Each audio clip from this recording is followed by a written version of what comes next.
In today's show, Jason Quick of The Athletic joins, and we talk about the Blazers' newcomers, Matisse Thybulle, Cam Reddish, and what the team should hope to do or aim to do down the stretch of the season. Welcome to Locked On Blazers. Let's get into it. You are Locked On Trailblazers, your daily Portland Trailblazers podcast. Part of the Locked On Podcast Network, your team every day. What up, world? It's your past first point guard and Trailblazers reporter, Mike Richmond. You're listening to another episode of Locked On Blazers, part of the Locked On Podcast Network, available wherever you get podcasts and also on YouTube. Thanks for making the show your first listen every single day, free on all platforms, coming at you 5 days a week, Monday through Friday. Tell your friends to listen. You do the same as Locked On Blazers, your team every day. Today's episode, a super fun one. Friend of the program, a longtime reporter, longtime Trailblazers reporter and friend of the program, Jason Quick, joins back with us. Jason, how you doing? Thanks for joining the show. Mike, I miss you. Yeah, it's been too long. It has been too long. I'm hoping to make my triumphant return to the Moda Center in the not too distant future. I know I promised you maybe February, and here we are in March. So, yeah. Not happy so I about know it. You could call me out, but I'm hoping we're ready for me to be the family is ready for me to be gone for a little bit in the evening and miss story time one night a week and check out a Blazer game because I miss being in the arena. I miss being in the arena. Your name tag is still right there on press row, right next to mine. Oh. So I look at it every night, and I'm just like, "Where is he? God, this guy won't even show up." That's nice. I'm glad they haven't given my seat away. That feels good. Yeah, I did tell them. I did tell them I was like, I had a kid. I'll be back in a little bit, and assuming they would give my seat away. But I'm glad they're protecting you. They know that not everyone can handle sitting next to Jason Quick on press row. Grumpy old man. the last one left. Let's talk about this team. We have not spoken in a while, but let's focus on kind of the new guys, the new additions. We can get into the play on the court, but it's kind of been pretty whack. So let's get away from it. What have you made of? They've added two new guys who are playing. Kevin Knox isn't really playing, but what have you made of Matisse Thybulle's first few games with the Portland Trailblazers? Obviously, I think everyone's surprised, encouraged by his shooting. And I think it's really a testament to one of the strengths of Chauncey Billups, which is kind of talking guys up, empowering them, letting them play freely. And I think Matisse, after his experience in Philadelphia, is looking at this as a fresh start and a chance to play more freely. And then just as a person, Matisse is as enjoyable as they come to talk to. He's super interesting, super engaging. It's just really fun to be around. And he's just got a kind of a cool spirit about him. So I really hope they keep him from a personal standpoint, and then also from a fit perspective. I think he's really good for this team. I think we've seen his defense as well. He's all defensive NBA the last 2 seasons, and you can see why. He's super smart.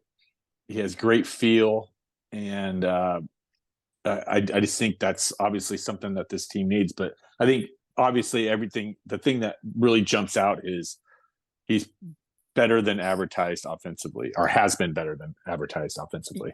Yeah, I mean, through 6 games, he's 14 of 26 from 3. He made 21 total threes in 50 games with the right. Sixers. He's just like, he's not going to shoot 54% from 3 for the remainder of his Trailblazers career. It's going to come back. He's a career 34% 3-point shooter. Like he's a slightly below average 3-point shooter in his career. I think the volume for me is almost more important than the accuracy. And I think that's what you're speaking to with the sort of the Chauncey Billups able to kind of prop guys up, say, hey, you've got the biggest green light. Like when you get the ball, shoot it. And in fact, if you don't shoot it, then you're going to get in trouble. Like no one's going to get mad at you for shooting. They're going to get mad at you for not shooting. Matisse Thybulle has taken 26 3-pointers in 6 games. That is, if you were to just like sort of, he's basically shooting about 50% more threes if you just look at it like at a per minute basis or a per possession basis than he was in Philly. He's just shooting a lot more. He's getting there. There's opportunities for him. The opportunity is there for him, and he's seizing it. He's had a couple drives to the rim though. Like he had a basket last night when he against he had a basket last night where he scored off the dribble and like looked like pretty good. First basket of the game, wasn't it? Yeah, exactly. Yeah. Got himself into the paint, scored with his right hand. Looked pretty good in that one. It's just the Pelicans kind of made you forget the first quarter by the end of the night, so you didn't really appreciate it. It was. Go ahead. I was just going to share a little scene. It was really cool on Saturday. They had a practice, and we get let in the gym, and Matisse was like a little kid. He was having so much fun. They were having like a little 3-point contest. They were teamed up. I think it was Matisse and Kevin Knox against Shaden, and I can't remember who Shaden's teammate was, but Matisse's team won. But he was just flying around like a little kid running around, and it had a smile on his face the whole time. And I just looked at him. I was like, man, you could just feel his energy and feel how happy he was to be here. And I think that really can translate onto the court.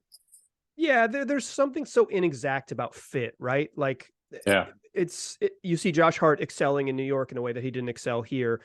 It's not like he wasn't appreciated here. Like Chauncey Billups freaking loved Josh Hart. It just it just didn't fit. And with Thybulle, it's like it just he had his opportunity had run its course in Philly. He needed a change of scenery, so I really do hope it works out for him here.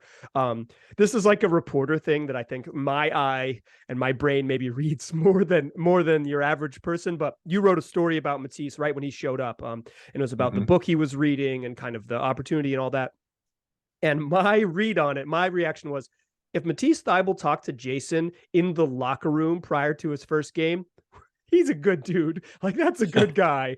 Because you could tell that, I'm always like, where'd this interview come from? And it was very clearly, this was a pregame interview in the locker room. And if fans don't know, seeing a veteran in the locker room pregame, pretty rare. Seeing a veteran in the locker room that agrees to talk to you pregame, incredibly rare. So just like that alone, I was like, to me, that's like, okay, that's something to know. Like, this is a dude who is going to be engaging and interesting and all of those things, even regardless of the content of the interview, just the setting of the interview alone was something that caught my eye.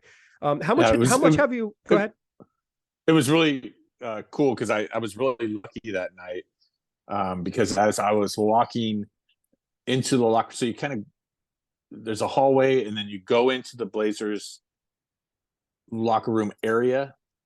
And then you pass by Chauncey Billups' office, and then you walk down a hallway and then go into the actual locker room. Right. And so I was coming in from the hallway, and Matisse was just leaving Chauncey's office. So it was great luck that I got him right after his meeting with Chauncey Billups, where Chauncey said, look, hey, I want you to shoot. I'm not going to get mad at you for mistakes. I want you to play freely. And so that was fresh in his mind. And you could tell that Matisse was really energized after that meeting. And I just bumped him and said, hey, you got a minute? He's like, yeah, sure. Let's go to my locker. So it was great happenstance. Yeah. It's, I don't think the average basketball nerd catches it the way that I do, but I'm always reading your stuff and being like, I wonder how Jason got this. The sort of reporter competitor in me is like, did he really beat me in the locker room? Damn it. That's still somewhere deep down in there, even if I've transitioned away from that role a little bit. I want to ask you about Cam Reddish in the second segment. But first, I want to give out a little hardware, and why not give it out to Matisse Thybulle? He's our Nissan Most Electric Player of the Week, the award that is brought to you by the all-new, all-electric Nissan Aria. Look, 5 3-pointers against the Warriors, obviously a game that they lost. He had another 2 threes in a quiet night against Houston, but 2 3-pointers, 4 blocked shots against the New Orleans Pelicans. He was brilliantly fierce, fiercely elegant, some might say, elegantly powerful on defense, swatting CJ McCollum's three-point attempt and tracking down Brandon Ingram in the paint for a block. He delivers the duality, the combination of fierceness and elegance, beautiful but strong. Much like the perfect SUV crossover from Nissan, the 2023 Nissan Ariya, which packs pinchier seat power, premium intelligence on an all-in-one EV. It's the all-new, all-electric 2023 Nissan Ariya, the EV for people who love to drive. Shop now at nissanusa.com. All right, still chatting here with Jason Quick. And that's right, Damian Lillard scored 71 points in a game this week, and I didn't give him the most electric player of the week because we can't give it to him every week. We had to change it up. But yeah, no, I saw Dame score 71 points. Sorry for stealing that from you. Dame, this isn't like that last year of LaMarcus Aldridge's career when they gave him in Portland, when they gave him an award for literally everything he did. You got to earn the Nissan Electric Player of the Week. Jason, Cam Reddish, the other new guy on the team, he's mostly been starting. He's probably going to be back in the starting lineup now that Anfernee Simons is likely to miss some more time. What have you made of the Reddish experience so far? I think overall it's been encouraging. Certainly you can see some flaws in his game. I think he's still probably, as Chauncey Billups says, getting his playing legs under him. You know, he didn't play since December 4th in New York. Yeah, he missed like 30 straight games. So like he's had a lot of time off. Didn't miss him. He was benched. He was there. He attended. He's not used. Yeah. Attended the 30 straight games without getting work in. And so I think you can see from a conditioning standpoint and from a rust standpoint, there's still some hard edges there. But I've been really encouraged by him. I think he's super athletic. I like the way he uses his left hand, his offhand. Particularly to finish drives. And I think we've seen some of the defensive potential there, his wingspan and kind of getting fingers on balls and stuff. So I don't know that he's going to be a star, but I think there's enough there to invest in him a little bit. I've been pleasantly surprised by what he's done and the potential that is there. And I know that's been kind of an ugly word that has followed him around since he was a youth, but you certainly see why a lot of people get excited about him, because there's a lot there. It's just a matter of finding the right coaching, getting him in the right mindset, and having the right opportunity for him to blossom. So overall, I think it's been a plus so far. Yeah. I think he's probably outperformed what I thought he would as well. I'm with you on overall a plus. Go ahead. And just on a personal standpoint, like I find myself rooting for him. Like after talking to him, he's a super, super soft-spoken guy and very kind of to himself, but not in a snobbish or put off way. He's just very quiet and soft, and I don't mean soft like in a bad way. Like he's just I don't know, like I really liked him, and I not to toot my own horn, but like I was really drawn to him in my first conversation with him. I was trying to get a story out of him, and it wasn't going well because he is kind of private and quiet. And so I went to one of my kind of things I keep on reserve if I'm getting kind of shut out in an interview. And I just asked him, when's the last time you cried? And he sat there and thought for a second. He says, it was a couple months ago. And he went on to kind of reveal that, when he was in New York and kind of in the thralls of this being benched by Thibodeau, he was with his girlfriend and his uncle and his dogs in his house, and he just broke down and cried. Doesn't know what brought it on, but he had been internalizing stuff so much and wearing so much of this frustration that he just broke down and cried. And like, that gets me, like And the He willingness to cares. share that with someone who's like ostensibly a stranger. Like obviously it's a skill to be a reporter and get that out of someone, but the willingness to share your vulnerability is says something about who you are as a person. Yeah. And I think it's a little bit of self-awareness too, that, shit's slipping away. Yeah. I think he realizes that there's not going to be too many more opportunities. And I think there's a bunch of things that probably went into him breaking down. He did note that there's some stuff off the court that he's been going through as well. But I think all those things combined brought him to that breaking point. And when someone has, as you say, that self-awareness and kind of faces that moment, I root for people like that, and again, like I can't stress enough, and I'm not putting it very eloquently, but like how just the way his demeanor, his personality he's not brash and loud and look at me. He's very to himself, but in a really endearing way. And so I'm really rooting for Cam Reddish to get it together and just get a shot. I think this is all he's asked for, is like, I want to come to the arena and know I'm going to play every game. It doesn't matter if I start, doesn't matter if I play 30 minutes, but just knowing that I'm going to play, I think has been really liberating for him. Yeah. I mean, well, they've made him, he's had a role. Like, he's basically playing 30. I think he's averaging 27 minutes a night. At the expense of Nasir Little, which is what do you pretty make of that? interesting. What do you make? What do you make of that? I don't like it. Yeah, I think Nasir has deserved a chance. There's something I don't know what's going on there, because my read on it is that they want to see what Cam Reddish is going to be, and Nasir is just taking the hit because he signed a multi-year contract. They know he's going to be here next year. He's already agreed to it. And so they're just saying, let's see what we get out of Cam Reddish. Who can't complain is the dude who already has signed up to be here next year. But I'm with you. I think so unfair to Nasir. It just seems so unfair. He's earned this. Absolutely. Like, I don't want Cam Reddish to not play. Like that is absolutely not what I'm calling for, but I think their minutes could be flip-flopped and it'd be fine. Like Nas is playing in that 14 to 17 range and Cam is playing like 28 plus. And I would just like to see them flip-flopped. There's been nights where clearly Nasir Little is a better player. Yeah.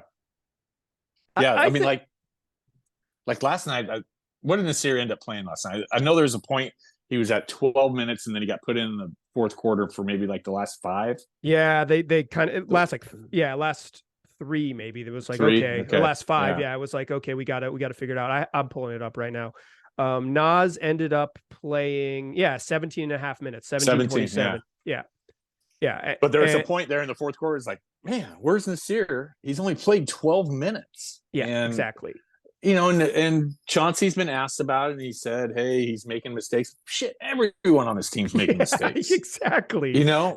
So I don't know what's going on there. I don't know if it's a doghouse type situation or what, but it's a little odd. But I agree with you that I think they know that Nasir is going to be back, and they want to see what they have with Cam, and whether or not they're going to kind of invest in him in the future. Yeah, I mean, I think to some extent I get it, right? But there are nights when, and I'm not even sure the Pelicans night was a night where Nas was better. Like Cam was fine in that game. He was like, he had 13, Nas had 0. So it's like that, not specific to that game. But like there have been nights when it's like clearly Nas is just a straight up a better fit at what they're asking him to do. And it seems like they're prioritizing those minutes. Cam Reddish hasn't been bad. It's just like he's I don't think he's like this elite power forward that like changes the game. So there were some nights when Jeremy Grant was out that it's like, well, you're going to have it's like this bad fit or another bad fit. And I think he could be a 17-minute guy though for you on a decent team. Agreed. I think you see enough of the skills of like he can dribble and get to the rim a little bit, which is something this team needs. He can shoot a little bit, which is something this team needs. He's 6'8" and he's with length. Like he has the tools to be a good defender. Does that mean he's like a starter in the NBA? No, but I think I'm with you. Like I see a future where he plays 15 plus off the bench on a good basketball team because he has the tools to help. Yeah. I'm not crazy about his shot selection sometimes. Yeah. He takes really bad ones. That's the main reason. The main reason that you're a little skeptical is because he's taken a bunch of bad ones. I think that's fair.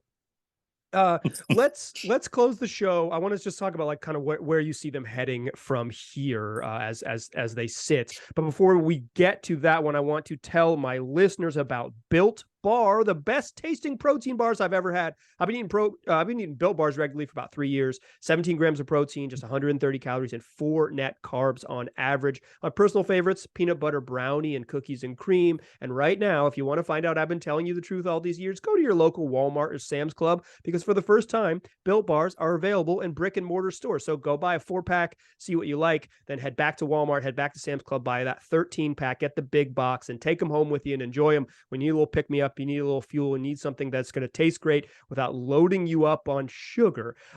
Raise your blood sugar, but not completely spike it. Also, if you don't want to shop in old-fashioned in a store, you can still go to built.com and use the promo code LOCKED15 for more, for 15% off, and find out what else they got, because there's more than just protein bars. Check out built.com for more. Still a pass first point guard. I'm still Mike Richmond. You are still listening to Locked on Blazers. Still chatting here with Jason Quick of The Athletic. Jason, seems like the Blazers' playoff chances are getting slimmer and slimmer by the day. They're not going to pull the plug, but what direction do you see them heading over the final 20-some games for the remainder of the season? What do you mean, what direction? Do you think they get to a point where they realize there's 6 or 7 games left in the season and they should just, play Dame 29 minutes a night and not 36? Or do you think they just push and push and push and push and come what may? Well, I think they're going to try to the bitter end. Yeah. Dame's been pretty adamant throughout his career that he's not into, being a part of a group that is not interested in winning. So, look, it's just such a funky season. I think last night was a huge dagger. Yep. Just they need to win that game. But I'm not going to say that they're done just because the West is so wonky and jammed up. And it's, I was so tempted to write last night after the Pelicans lost that, this is a dagger loss, and this is probably the beginning of the end of this season. But I've just been around Damian Lillard too much that you never say this team's out of it, because he can go berserk. And it's really hard to pile on this team right now because they're playing with half a deck. And, no size with Nurk not being there. Dame talked about last night that it really hurts them not to have Anthony or Justice. He's Dame. I think a big focal point entering the season was taking a lot of the pressure off of Dame, in that he didn't have to play with the ball a lot. He wanted to play, as he puts it, behind the defense. Now, without Justice or Anthony, he's got to be the facilitator and initiator. And so he's always in front of the defense. The defense can always see him, can always attack him. Whereas, he would prefer it to be, probably 75% with the ball at the top, 25%, coming off of screens and being particularly early quarters. He doesn't want to play. He Yep. doesn't want the ball. He wants to have a little more variety of how he gets it. Yeah. And now the only ball handler that they really have that could do that is Trendon Watford. And if you put Trendon in, you're sacrificing a lot on defense and a lot on the boards. And it's just they're having a challenge figuring out how that works. I think the lack of playmaking really showed up against the Pelicans when they kind of just fell apart in the fourth quarter. Yeah. So, I have long been a proponent of not making the playoffs this year. You have been. You were an early adopter of saying this team needs a lottery pick before I was on board, and I said, "Jason, where are you? What are these words you're writing?" But I've joined you there. I think that's the move. Yeah. And I just don't get this narrative that people are saying that having the lottery protected picks is a bad thing for this team. Like, it's ridiculous. Yeah, also, like, because they made that trade with the Knicks, they have another thing to give to the Bulls to get their picks back. Having the 9th pick is like, say they get the 9th or 10th pick in the draft, like that's another thing you can trade to get better. Like, I don't think getting a couple picks in this first round is going to hinder their progress. Like, it's almost certainly a better option, and then you'll still have those picks in the future if you can agree with the Bulls somehow, some way to amend the protections of that lottery protected pick through 2028. Yeah. So anyways, I think the writing's been on the wall. I think everyone can see that this isn't a talented enough team to, if they did make the playoffs, to make any noise. Yeah. So, and I think Chauncey's kind of struggling to walk that fine line of giving Dame the best chance to win with this group, and then also developing. He's trying to give Cam Reddish some time. They're trying to see what Matisse is all about. Yet it probably comes at the cost of maybe that's not always your best lineup. So right, they're in a really tricky spot.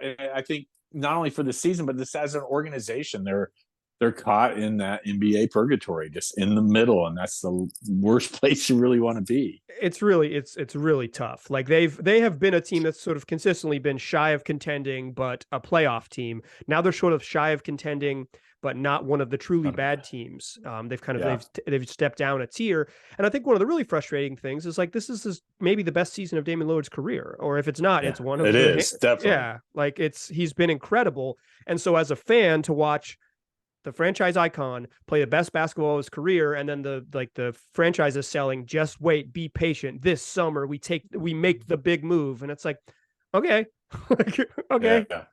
I'm not predicting Dame like falls off when he turns 33 in July, but like this, you just don't get so many I'm at my peak seasons, and Dame looks fantastic this year, and the patience that you're asking of the fan base, it's tough. It is they find themselves in a tough spot, and they're about to kick off a 6-game road trip at Atlanta, at Orlando, at Detroit, and then it closes tough at Boston, at Philly, at New Orleans. I'm kind of over the, like, if they go 3-3, they'll be okay stage of the podcast. But it's like, this could be the one where there's no debate anymore about where they're at, because they're close right now. Yeah. Like, we're recording this on Thursday afternoon, and the Blazers are sitting in 12th place. They're a half game out of 11th. They're a game and a half out of 10th, a game and a half out of 9th, rather. If you're really into it, they're still 3 games out of 6th. 3 games out of the 5th, where the Warriors are 32-30. Like, if you really want to believe, it still hasn't changed, because as Jason said, the West is still a mess and has a bunch of, just sort of teams with mediocre records. But I think we're deep enough into the season that you don't think the Blazers are about to rip off 8-9 in a row, and particularly on this 6-game road trip. So it would be too early to bury them. It would be stupid just because of the way the math works. Like, you can just look at the standings, the math is there, but yeah, I think you kind of know which way it ends, and I've joined you on team lottery is better than the 8th seed in the playoffs. Yeah, and you have to look too, like when's their last really good win? It was probably at Memphis, right? Yeah, I mean, that's a month ago. Yeah. So they beat I'm just looking back through. That's at Memphis on February 1st. Yeah, that's probably their best win. They won at the Wizards the next night when they came back, and they beat Golden State at home. But it wasn't the full complement of the Warriors. But that was right. Dame's triple double. But yeah, that's probably at Memphis on February 1st is their last. That's a quality win. Like, where you go with, okay, maybe this team has a chance. Right. Well, right. Yeah. Well, then we took it. They really haven't given much encouragement since then. Yeah, I mean, they won 4 games to begin the season. They haven't had a 4-game winning streak since then. So to say that, okay, they're just going to rip off 5 straight, it's like, sure, they might, but they haven't given you a lot of evidence since November that it's coming. God, Mike, you remember early in the season when they were 10-4 and we had a podcast and we're like, people should enjoy this. Yes, this is so perfect example of like live in the now, live in that moment of how fun that Blazer team was and how hard they played and just how good everything was going. Like that is a perfect example of like just live in the moment and enjoy it while you can. You absolutely have to, because life and basketball can present you a lot of sobering realities. Yep. So you got to say, okay, that team was so darn fun. Or moreover, this team is so darn fun right now. I think that's really what it is. So, for me, I talked about this on the show. It's like, the challenge the homework I'm giving myself is find things to be excited about this team for the remainder of the season, because I do these podcasts every day, and coming on here and be like, well, they lost to the Hawks, this team stinks, is just like not, no one deserves that on this show. So I'm going to try to find some joy. They play the Hawks on Friday and the Magic on Sunday. It's a little afternoon game, a little matinee game, Portland time, 3 p.m. I love that Magic team, by the way. Yeah, they're fun. I have fallen in love with them. I got to be honest. I would be all in on them. Too many Duke guys. I'm not rooting for a team with Wendell Carter Jr. and Paolo Banchero. I'm cool. I'm good on it. Like, they are really fun. And every time I watch them, I appreciate how good they are. And Franz Wagner's really freaking good. And Markelle Fultz is a fun sort of reclamation story, but too many Duke guys. Not for me. No, thank you, Magic. That could be a really tough game for the Blazers just because Orlando's size up and down the roster. They're really big. And Portland's really, really small. They are that could be a scary matchup. Yeah. And it's like, this, like I said, I think this road trip will kind of, there won't be much debate when they get to the end of it. If they do really well, you'll say like, hey, they've proved it. And if it goes kind of the way it's been going recently, I won't be asking you what they should do, because they will have already done it at that point.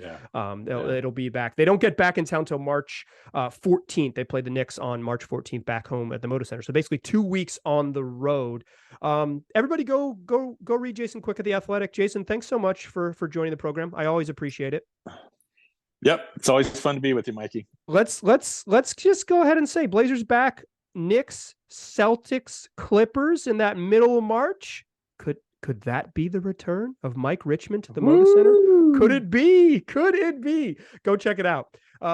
Subscribe to The Athletic. Jason alone is worth it. Plus you get a whole bunch of other stuff. Tell your friends about this podcast. It's available wherever you get podcasts. It's also on YouTube. We do one of these every single weekday, Monday through Friday. It's a whole bunch of fun. If you listen this deep into the podcast, you're a diehard Blazers fan. So subscribe wherever you are listening and come back for more. I appreciate you listening.